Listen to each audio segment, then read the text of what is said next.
चलिए देखिए, अभी हम आपको बताएंगे वर्ग बनाने के लिए, ठीक है, उसके बाद आयत बनाने के लिए, त्रिभुज बनाने के लिए और वृत्त बनाने के लिए।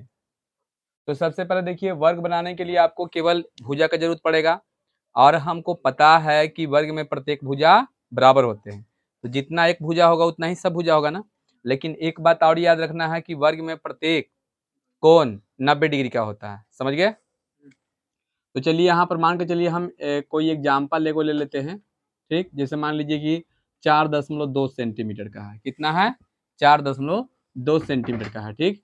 एग्जाम्पल के लिए ले रहे हैं हम, ठीक। तो चलिए सोल्व करते हैं। तो सबसे पहले हम क्या करेंगे कि एक रेखा खींचेंगे। वो रेखा कितना के होगा, तो 4.2 सेंटीमीटर के आप नाप के, स्केल से नाप के और खींच लीजिएगा, ठीक है। हाँ, बिंदु दीजिएगा इस तरह से। बिंदु देने के बाद ए और बी इसको हम मान लेते हैं, ठीक है। अब ए पर भी 90 डिग्री कोण बनाएंगे और बी पर भी 90 डिग्री कोण बनाएंगे, ठीक। तो चलिए अपना कंपास लेना है और इस तरह से 160, 120, फिर 60 पर से या फिर 120 पर से काटने के बाद इसको जो है इस तरह से ये 90 डिग्री कोण बन गया। इसको थोड़ा ऊपर में ऐसे कर दीजिएगा, ठीक। और यहाँ भी हम कितना करेंगे, तो 90 डिग्री कोण इधर भी बनाएंगे। चलिए 120, 120 पर से काटिए इस तरह से। और यहाँ भी क्या करना है कि ऊपर में है जाना है ऐसे, ठीक। यहाँ भी 90 डिग्री कोण बन गया। हमको पता है कि क्या, तो वर्ग में, ठीक है ना, वर्ग में प्रत्येक भुजा बराबर होता है। तो यही वाला को नाप लीजिए आप, ऐसे नाप लीजिएगा, ठीक। कंपास से अपना ऐसे नाप लेना है, ठीक ना, सॉरी, हाँ कंपास से, सही तो बोल रहे हैं, कंपास से इसे नाप लेना है। जो आपका पेंसिल लगा हुआ रहेगा उससे नाप लेना है, क्योंकि ये है 4.2, तो सब 4.2 होगा ना। यही नाप से ऐसे क्या करना है, तो ऐसे करके वही नाप से ऐसे काटना है और वही नाप से यहाँ से काट देना है, समझ गए ना। ऐसे काट देना है और ऐसे काट देना है, ठीक है। और काटने के बाद यहाँ से ऐसे मिला देना। तो एक मतलब कि आपका 4.2 ये भी हो गया, 4.2 ये भी हो गया और 4.2 ये भी हो गया, बन गया। प्रत्येक इसका कोण जो है कितना हो गया, 90 हो गया, ये भी 90 हो गया, ठीक ना। चलिए यहाँ तक समझ में आया। अब देखिए यहाँ पर करना है, ठीक ना, इसको कैसे किस तरह से बनाना है, तो यहाँ भी वही बात करना है, लेकिन यहाँ पर आयत बनाना है। तो आयत बनाना है, तो आयत बनाने के लिए बताइए लंबाई और चौड़ाई की जरूरत पड़ेगा, ठीक ना। तो देखिए यहाँ पर दो भुजा दिया गया है, एगो लंबाई है और एक चौड़ाई है, ठीक ना। तो देखिए क्या करेंगे, सबसे पहले लंबाई ले लेंगे, कितना लेंगे, तो चलिए लंबाई हम लेते हैं 6। तो चलिए मान के चलिए कि मेरा ये 6 हो गया, ठीक। अपना नाप के 6 खाली ना है, चलिए 6 सेंटीमीटर के हम ले लिए, ठीक। और इसका नाम धरते, देखिए पिछला बार दम आप बिंदु जरूर दीजिएगा, बिंदु जरूर दीजिएगा, ज़्यादा नहीं देना है, ज़्यादा मोटा भी नहीं करना है, तो आपका कॉपी यहाँ फट जाएगा, समझ गए। इसका ए नाम है और इसका नाम बी है, ठीक। अब ए पर भी 90 डिग्री कोण बनाना है और बी पर भी 90 डिग्री के कोण बनाना है। चलिए ए पर 90 डिग्री कोण बनाते हैं, ऐसे करेंगे, यहाँ से ऐसे काटेंगे, फिर एक बार काटेंगे और फिर 60 पर से काटेंगे, 120 पर से काटेंगे, ठीक है। ये काटने के बाद इसको क्या करना है, इस तरह से आगे में मिलाते हुए आगे में बढ़ जाना है, ठीक। यहाँ भी वही बात करना है, चलिए ऐसे करना है, चलिए और फिर यहाँ से काटना है, फिर यहाँ से काटना है, ठीक। और यहाँ पर देखिए इस तरह से आगे में ऐसे बढ़ना है, ठीक ना, बना दिए ना। देखिए दोनों पर 90 डिग्री कोण बना दिए, यहाँ भी 90 डिग्री कोण और यहाँ भी 90 डिग्री कोण बना दिए, ठीक ना। तो ये पहले बताइए कि आयत में आमने सामने के भुजा क्या होते हैं, बराबर होते हैं। तो जितना भुजा ई उतना ही भुजा ई, जितना भुजा ई उतना ही ई। तो इसको क्या बोलते हैं, चौड़ाई। ये जब लंबाई है तो चौड़ाई है, तो चौड़ाई कितना है, 4। अब स्केल में क्या करना है, अपना स्केल लेना है, स्केल में ये कंपास से जो पेंसिल लगा हुआ है उसमें से 4 नाप लेना है, ठीक है। नापने के बाद ए को केंद्र मानकर उसको ऐसे काट देना है, ठीक है। तो इस तरह से कटेगा, जितना ई वाला इसे काटे हैं उतना ही से बी पर भी काट देना है, ठीक है। अब देखिए ये कट गया, काटने के बाद यहाँ से क्या करना है, मिला देना है। तो देखिए ये सामने सामने हो गया 6, आई हो जाए कितना, कितना 4 ना, तो ये 4 सेंटीमीटर हो जाएगा, ये भी 4 हो जाएगा।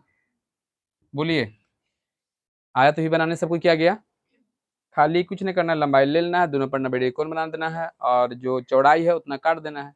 और वर्ग में क्या करना है कि सबसे पहले एगो भुजा तो है, ये एक एगो तो भुजे रहता है, एक भुजा ले लेना है, उसको ए बी मान लेना है, चाहे जो भी अपना ABCD के अक्षर मान लीजिएगा, और दोनों पर 90 डिग्री कोण बना देना है, और जितना ये भुजा है इसी के नाप से दोनों पर केंद्र मान के क्या करना है, काट देना है। चलिए बात समझ में आ गया। चलिए अब हम नेक्स्ट चलते हैं क्या, त्रिभुज बनाने के लिए। तो त्रिभुज बनाने के लिए बताइए, त्रिभुज में कितने भुजा होता है, त्रिभुज में 3 भुजा होता है, ठीक ना। अब 3 भुजा होता है तो इसमें से कोई एगो बड़ा भुजा, चाहे कोई भी भुजा, ऐसे ज्यादा हम लोग कौन भुजा लेते हैं, बड़ा वाला लेते हैं, तो इसमें सबसे बड़ा कौन है, 6। तो चलिए 6 सेंटीमीटर के हम क्या करेंगे, तो एक रेखाखंड ऐसे ले लेंगे, ठीक है। ये मान लीजिए कि आपका 6 सेंटीमीटर के रेखाखंड हो गया, और यहाँ भी ऐसे बिंदु दे देना है, दे दिए। अब उसके बाद देखिएगा ध्यान से, एगो 6 है, एक कितना है 5 है, एक कितना है 4 है, तो आप एक 5 लीजिए। चलिए अब हम क्या करते हैं, तो कंपास से हम स्केल में कितना 5 सेंटीमीटर के नाप लेंगे, और 5 सेंटीमीटर के नापने के बाद इसको ए मान लीजिए, बी मान लीजिए चाहे आप बी पर से काटिए, चाहे आप ए पर से काटिए, कोई पर से, क्योंकि ये नहीं पता है कि भुजा 5 वाला किधर कौन साइड में है, ये तो नहीं क्वेश्चन में दिला है ना। तो इधर भी 5 सेंटीमीटर वाला कर सकते हैं, चाहे इधर भी कर सकते हैं। तो चलिए 5 सेंटीमीटर के नाप से ए को केंद्र मान कर ऐसे चाप खींच दिए, ठीक है, यहाँ से ऐसे, ठीक है, खींचा गया। और फिर कितना दिले है 4.5, तो 4.5 सेंटीमीटर क्या करना है आपको, स्केल में नाप लेना है, और बी को केंद्र मानकर उसको ऐसे काट देना है। कट गया, चलिए कट गया ना, तो ए बी तो क्या बनेगा, सी बनेगा।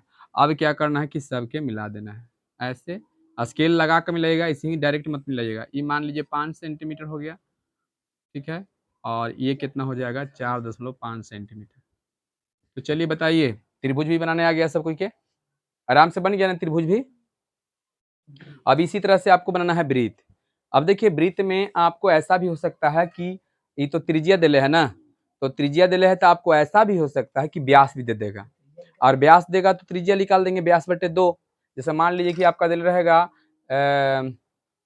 8 सेंटीमीटर व्यास का एक वृत्त खींचिए, तो 8 सेंटीमीटर व्यास को हम पहले त्रिज्या निकाल लेंगे, तो कितना हो जाएगा, तो व्यास बटे 2, त्रिज्या बराबर हो जाएगा व्यास बटे 2, त्रिज्या हो जाएगा 4। तो इस तरह से निकाल सकते हैं, लेकिन यहाँ पर त्रिज्या दिया हुआ है, तो त्रिज्या कितना दिले है 6 दिले है। तो सबसे पहले क्या करेंगे, स्केल में हम कितना मानेंगे, स्केल में 6 इसे मान लेंगे। अब मानने के बाद एक बिंदु ऐसे दे देंगे, और ये बिंदु पर ऐसे रख के और चारों तरफ से 6 ले है ना, ऐसे करके 6 बना देंगे, समझ गया ना।